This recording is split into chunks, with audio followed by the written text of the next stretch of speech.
Hi there. Welcome back to the Great Ace Attorney Chronicles. We had some very nice, touching moments, and finally learned some truth from Gina after a while of her not wanting to be honest with us. So that was nice. Wouldn't say just all about time, of course, but you know how it is. She's maybe I'm judging her a little too harshly. She is, a homeless orphan and whatnot, so she's probably not used to people believing in her and being kind and stuff, so maybe I should cut her a break, but it's still annoying, when your client is being that stubborn, But anyway, we finally got our boy, I guess I was going to call him Eggert, but actually Graydon onto the stand. So let's see what he has to say about what happened that night. Well, I mean, I already read his first testimony. He's saying he wasn't even there, but yeah. Well, I feel like that might be a fucking lie. So Hold it! we'll see. Oh yeah, and he threw his hat at us, which I hope means that we get to keep it because it's a nice hat. Yes, we even met in the very pawnbrokery where the crime took place on the afternoon of the day in question.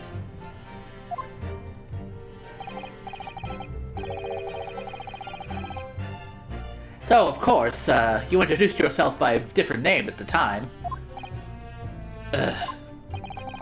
It was Mr. Eggert Benedict, I believe. Tell me, Objection! what made you? The witness is here to testify about events that took place that night. He is under no obligation to answer such unrelated questions. You can't be serious. I mean, true, him choosing to call himself Eggert Benedict or not is not exactly relevant to what happened that night. But I mean, it is weird. Why use why Eggert Benedict? Were you just hungry? When we first met you? Did you just have Eggs Benedict on the mind? Thank you, because I certainly don't feel inclined to answer such an inappropriate question. So he's going to be evasive, is he? In an effort not to give anything away. This could be tricky.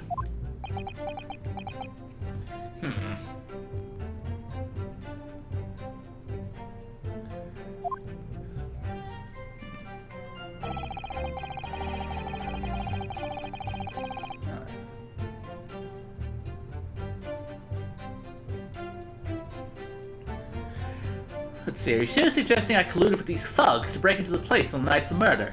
Okay, well, you don't have to call them thugs when they're standing right next to you. I mean, come on, pal. Look at fucking Nash. Well, that's Ringo, sorry. Ringo looking expectantly at you. Hold it! Have you seen these two men before?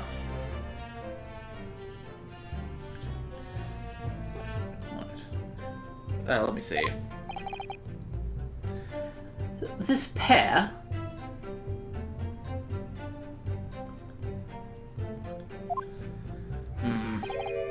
No. I don't associate with criminals. Said by a man who introduced himself as Eggert Benedict. Again, I don't see what's so fucking weird about Eggert Benedict. We have people named fucking Romain Latouche and Deed Man and Macrel and like other. I mean, there's a guy named Biff Stroganoff just in a case earlier. Come on, man. There's a guy named Villain Borshevik on the jurors bench. Like, come on, Eggert Benedict is not that weird in comparison, or obviously fake. I'd like to know who I have to thank for this. Who made this outlandish accusation against me? The young lawyer there in the black. This is a farce. I'm gonna fucking dance at you. Whose idea was it to permit an outsider to work in a British court anyway? I feel like you want to take that up with Lord Chief Justice Strongheart, maybe? Well, needless to say, I have no intention of admitting to such an outrageous accusation. Hold it! I could make you admit to it, though. Holy shit. Where were you at around 1 in the morning on the night in question, sir? That is past the hour at which I would normally retire. Certainly. I was not in the company of these rapscallions. Yeah, just look away, guys. You're able to prove that?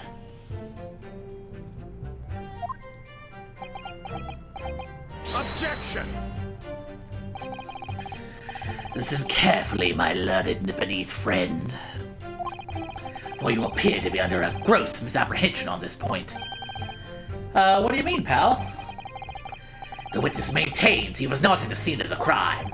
He has no obligation to prove his absence. If your accusation is that the witness was present at the scene, the obligation lies with you to prove your assertion. I mean, yeah, but also him having an alibi is like pretty normal stuff, right? You will fulfill that obligation before putting any more unreasonable questions to the witness. Yeah, you tell him. A silent victory wiggle. Thanks. Okay, that's a funny line to just take out of context.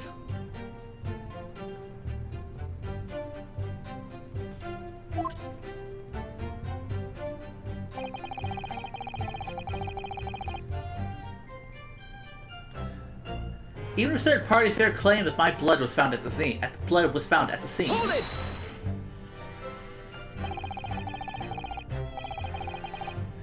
Blood was found at the scene of the crime.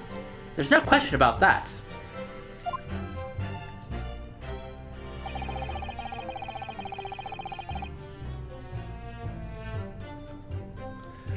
Mr. Sholmes' chemical analysis has positively identified the substance as such. But I am not the only human to have blood running through my veins, am I? I don't know, maybe. For all you know, you might be the only human in the world of androids. You don't know that. How can you be sure that the blood is mine? It could equally be the blood of one of these two miscreants. Every individual's blood has a slightly different composition, it seems. Mr. Sholmes' chemical is able to differentiate different blood samples, but okay, well, spare me the science lesson. Who is this Sholmes character, anyway? Oh, I assumed all Londoners would know the name. He's a great, well, a renowned detective. So, even you are unable to bring yourself to say great detective. Okay, well, he tries real hard, okay? He gets exuberant, sure, but he means well, and he usually arrives at the truth at the end, so, you know. Ha! A great detective, you say? What the fuck? Now we're in the realm of fairy tales, are we? The Count for the Defense thinks a British courtroom is an appropriate place for fairy tales, does he? Ugh. I'll get back to that guy in a second. I want to press his other statements first. This is so unfair! That chemical test is based on solid science. Harley and I know what we're doing. Yeah, but you know how it is. Fucking people are really hesitant to adopt new technologies. I mean, it took fucking doctors like decades of like hard like PR awareness to get them to wash their hands consistently, because they didn't believe that germs would, you know, would just generate upon their fingers, you know. The trouble is, unless the technique can be independently verified, we'll never get beyond this man's flashy stick waving. Granted, it is a very colorful alchemy. Perhaps it would make a good souvenir for your uneducated friends back home in the East. Okay, well, you don't have to fucking bring my uneducated friends up in this situation, okay? I'm pretty sure Kazuma, he got his law degree, okay? So you can't even call him uneducated. Something riled him there. Just for a moment, Mr. Graydon let his feathers get ruffled. But a souvenir is all it's good for. I mean, I wouldn't really. We all agree that Herlock is a real person, right? Like, I know he's technically there's stories written about him, but like, he's still real. I mean, come on. Scaramouche Detective's homebrew tincture. Jeez. Again, what does that even mean, Scaramouche, like as an adjective? did! Don't forget, sir, that Mr. Sherlock Holmes is the most famous detective in the world. Yeah, true. And the most famous detective in the world tells the truth, the whole truth, and nothing but the truth. I mean, I don't know if he's ever told a lie in his life or not, but, you know.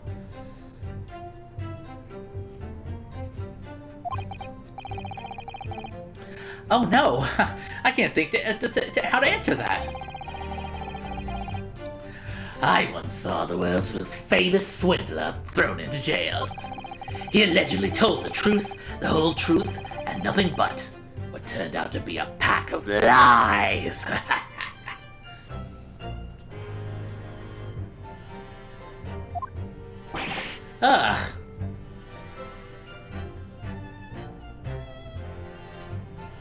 Okay, Scaramouche is, he's a stock character of the Italian theatrical form known as the Commedia dell'arte, an unscrupulous and unreliable servant. Huh. So basically saying he's like a con man or just generally untrustworthy. Okay, cool. Quiet. Now, as you are no doubt aware, the Central Communication Station is the heart of this country's information network. My work there is of paramount importance, and you have kept it from me for long enough already. That's all he's going to say on the matter, is it? What do you think, Bruno? I think he has no intention of telling us anything. He's well aware that the less he says, the less chance he has of giving himself away. I mean, that's smart, you know. The complete opposite of Hurley, then. He seems to think that the more he says, the better. I mean, I've fucking seen his great deductions, and he just seemed to kind of just run off at the mouth after a while. I need to find a way of getting more information out of this man somehow. But compared to the bungling burglars beside him, he seems as innocent as a child.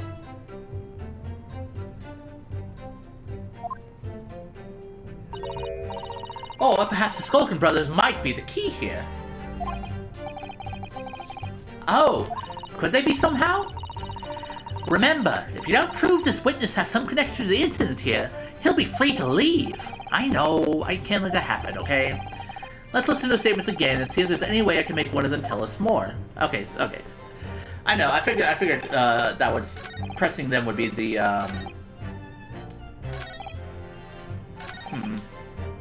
Wait, what? Oh, yeah, I think that was it, right?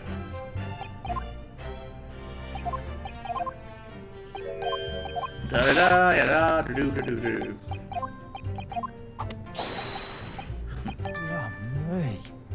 Yeah, do you have something against, Sherlock Holmes? Excuse me! Do you have something to say about that, Mr. Skulkin? What? Me? No, the Mr. Skulkin next to you, of course. Right, I've had enough to hear with this! How many times have I got to tell you? Yes, I know. You're not Big Bro Sulky, okay? Mr. Nash Skulkin, for God's sakes, answer me. God blimey, Governor, you what? What? Man, he seems caught off guard. Is it not the case that when Mr. Graydon just spoke, a thought went through your mind? Would you care to share that thought with the court? Thoughts? I don't have none of them. It must have been him. You what? You what? Mr. Nash Skulkin, answer the goddamn question, please. Like, Jesus. What went through your mind just now when, Mr. Graydon just spoke? Nothing. Honest, Gov, nothing. I was just thinking. If he ain't his worms around like that much more, it'll open up the wound again, that's all. What wound are you talking about, my good man? What wound? Well, he took the bullet, of course. It was only 2 days ago. Ain't gonna be healed up yet. So I was, well, you know, I was worrying for him, and, Bro. You're kinda fucking... You're dumber than a sack of fucking dirt, aren't you, my dude? Like, he claimed that he never met you guys, but you just blatantly are fucking worried about his health? Like, why would you be worried about someone's health that you didn't know, who you don't even know? Come on, guys. You gotta be better liars than that.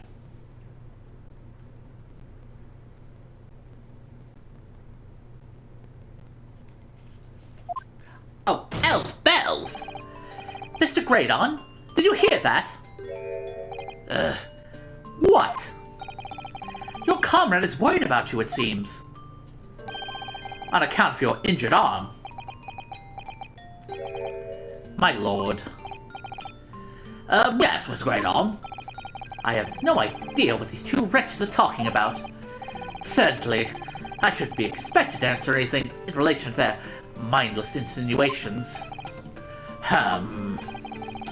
We know that someone other than the victim was hit by a bullet at the scene of the crime 2 nights ago. From the height of the bullet hole in the wall, that person was likely hit in the upper arm, or thereabouts. But that was 2 days ago. Oh yeah, I guess it was at the middle of the night, and then the first day of investigation, and now the trial. Okay, fair enough. Perhaps you'd allow a court official to examine your arm, sir? Do we need to bring out the metal detector to prove to fucking Von Commer your ass right now? The left arm that you're currently clasping with your right hand, as if in pain. No, I refuse. You have shown no evidence whatsoever that links me to these common thieves. Accordingly, I am not obliged to permit any such invasion of my privacy. Yeah, but I mean, you're holding your arm. That kind of it tells you its own evidence, you know? As I've already said, I'm completely uninvolved in all this. I've never had anything to do with the pawnbroker where this fellow was killed whatsoever.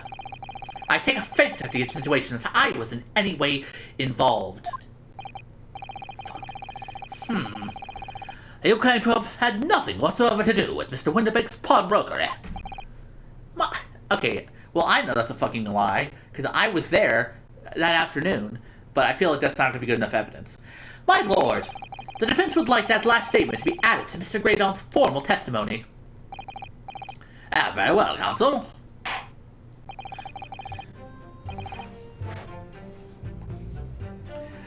Continue with your testimony, Mr. Graydon.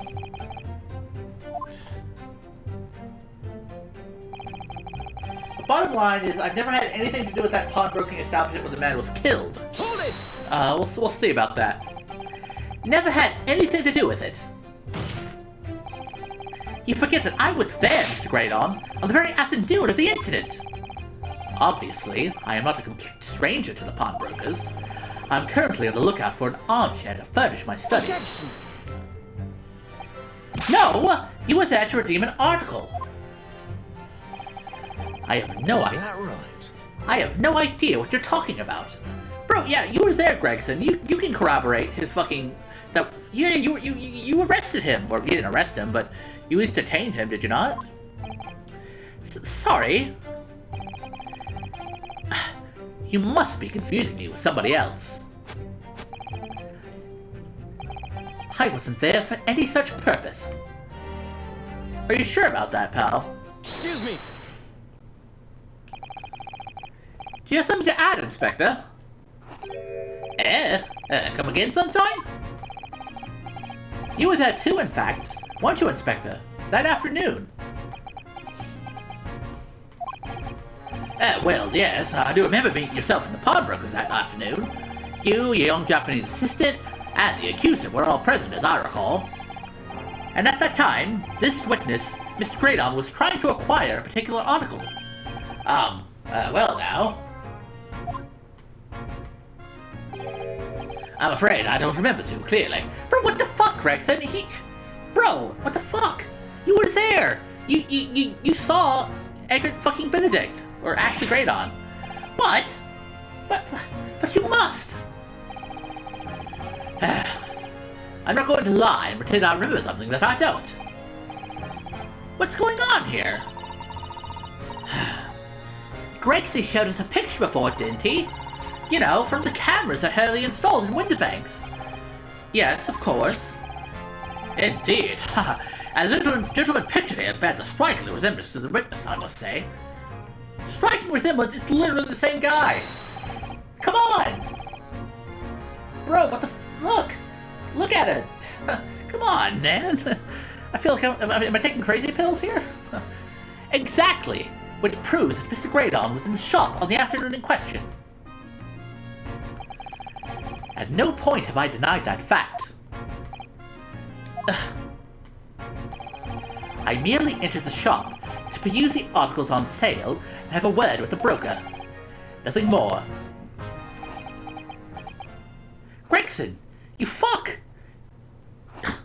You betrayer! This makes no sense. I understand why Mr. Graydon might be trying to cover his tracks. But why would Gregson be trying to avoid giving testimony about what happened? Is he a little dirty liar, fucking nasty liar boy? That's all he's going to say on the matter, is it?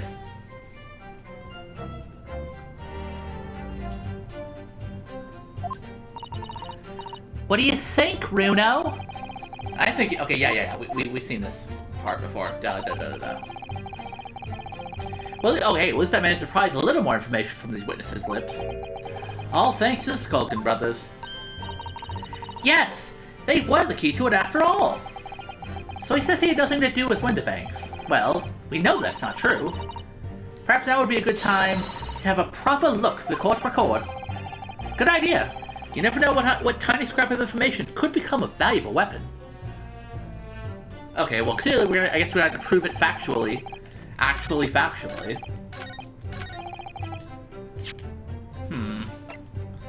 Let's see. Let's see if we can actually prove this. Okay, so we have photo, ticket, box. This pawnbroker's ticket that had Mason's blood on it.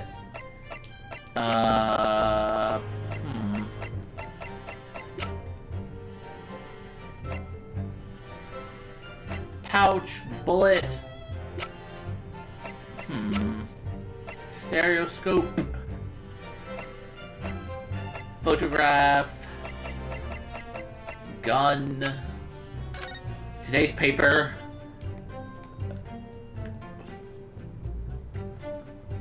Yeah, because that's where it showed that apparently there were some government secrets or whatever going down. Yeah, government secrets were being leaked, it seems.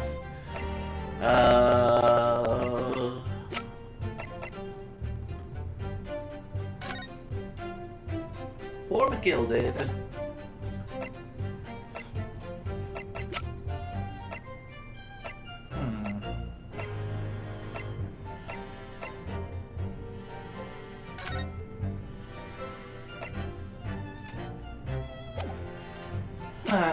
Let's see.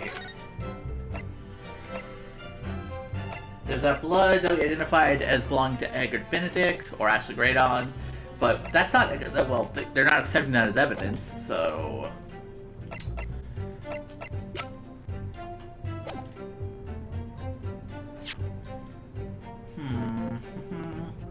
Okay, you know what, I'm gonna throw the disc out there and see where that gets me. Objection! Because that seems to be the only good piece of evidence. Have you ever seen this disc before, Mr. Graydon? Why? Is it supposed to mean something? This disc was, until the day of his murder, in pawn in Mr. Winterbank's shop. It was redeemed by the defendant, Miss Gina Lestrade, that afternoon. However, somebody mysteriously appeared to try to take it from her. And that somebody was you, of course. Wasn't it, Mr. Graydon? As I have reiterated numerous times now, you are mistaken. That was not me. Bro, you literally... You can't say that. You can't lie that blatantly, my dude. You're like a wheezy little liar, dude. Still lying, man. I've never seen that disc before in my life. It may have escaped your notice, but there's still there's a small smear of blood on the disc. Ah, yes. Resulting from the abrasion of the thumb, perhaps. That's right. The surface of the disc is covered in hundreds of tiny metal bumps. In the skirmish to acquire the disc, the thumb of the person who tried to take it suffered minor lacerations.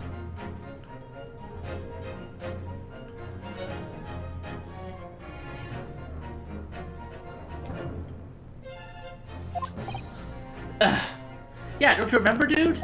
You complained that she drew blood from you?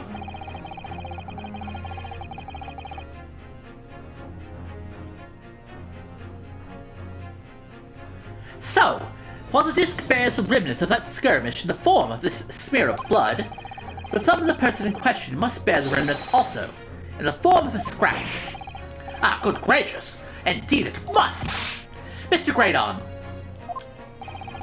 you refused to allow a court officer to examine your arm before. Are you now going to refuse to allow us to examine your thumb? Because I have no doubt that it bears a small scratch consistent with a smear of blood on this disc. Gah! Well, well. It would seem I underestimated you. What? What is the meaning of this? So you admit it now. You admit that you have a scratch on your thumb from when you attempted to take the disc from the defendant.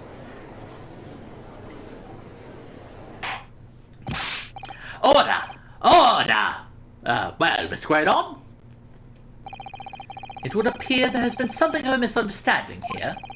I did not attempt to take the disc as you put it. No, quite the reverse. What are you trying to say? It's really quite simple, you see. The disc was mine from the outset.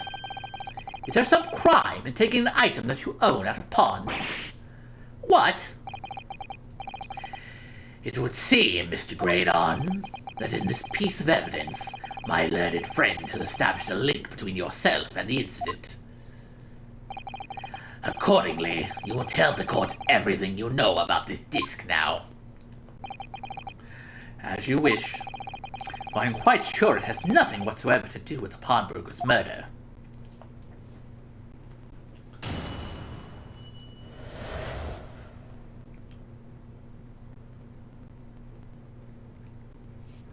The disc. There's a note on the disc saying, "Former gilded," but the item belongs to me. The redemption ticket was stolen from me by the accused, that filthy gutterling, on the day in question. I proceeded at once to the shop in order to explain my situation and redeem my article. In the end, of course, the disc was taken by the police. In other words, I had absolutely no reason to break into the shop later that same night. I mean, that's true. If you really did want to get the disc back, that means, you wouldn't want to go to the pawn shop for it, I suppose. Did I hear you correctly, sir? Miss McGill, did you say? The famous London philanthropist? Who fucking died in a fucking fire that I saw with my own two eyes, that I didn't really do anything about because I'm old and Santa Claus-esque. Who perished in this very courtroom 2 months ago after being acquitted of a distinctly messy murder. Yes, my lord. The one and the same. Good lord! Mr. Greydon! Are you saying that Mr. McGill and yourself were acquainted? Yes, that's correct.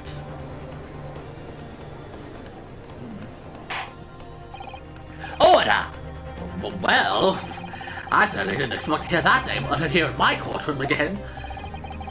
According to what Gina told us, this disc was placed in the pawn on that fateful night 2 months ago. McGilded himself gave instructions to deposit it at Windibanks. Huh. It's funny that Mr. Greydon here is claiming that the disc belongs to him then, isn't it? In all likelihood, he's lying. Yeah, do you think? It literally says for McGilded on it. So he appeared that afternoon at Windibanks in order to get his hands on McGilded's disc for some reason. Counsel, we will commence your cross-examination, please. Yeah, let's fucking do it.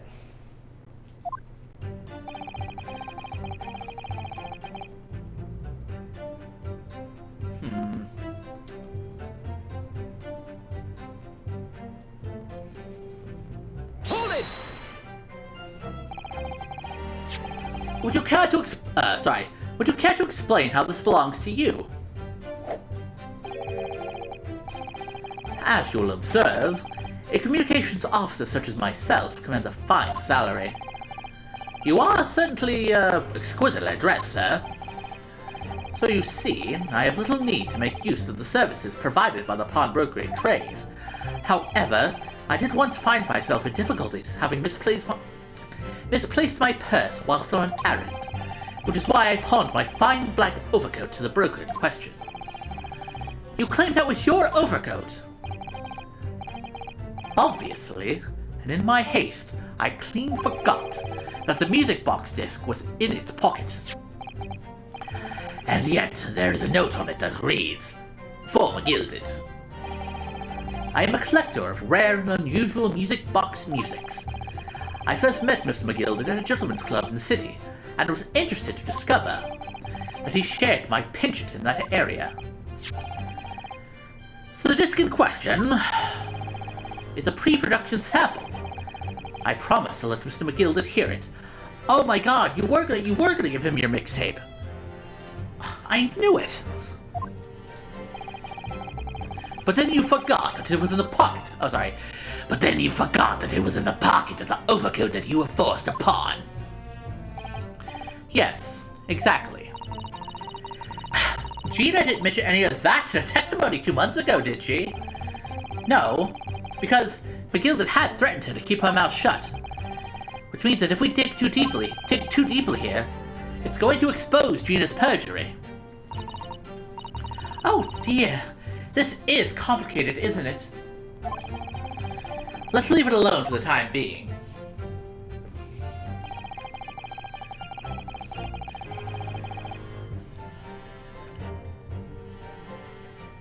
The redemption ticket was stolen from me by the accused at filthy guttling on the day in question.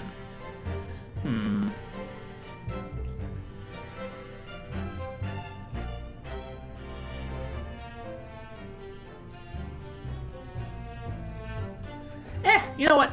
Okay, I know I technically already started, and that's probably bad form, but I think I'll wrap things up for here. Again, I know maybe I'm trying to divvy this up into too many parts, but again, I do want to try and find a balance between the longer and the shorter episodes, you know? Like, if every episode is almost an hour, then, you know, I can see that being kind of hard to watch after, maybe at least after a while, so I'm trying to kind of find a balance in terms of the general length of that I want these episodes to go, so yeah. So far, we have proven a connection between Graydon and McGilded, which I think will prove to be relevant. I mean, I imagine it has to be. And again, obviously, we know that the disc does not belong to him because, I mean, come on, it's poor McGilded, and it was pawned by, well, not by McGilded, but it was pawned from him, and it has his name on it. So, like, I don't know. He's clearly lying about this. But I'm sure if we keep delving just a little bit farther, we'll find the truth somewhere along the way. But anyway, until then, I'll see you around.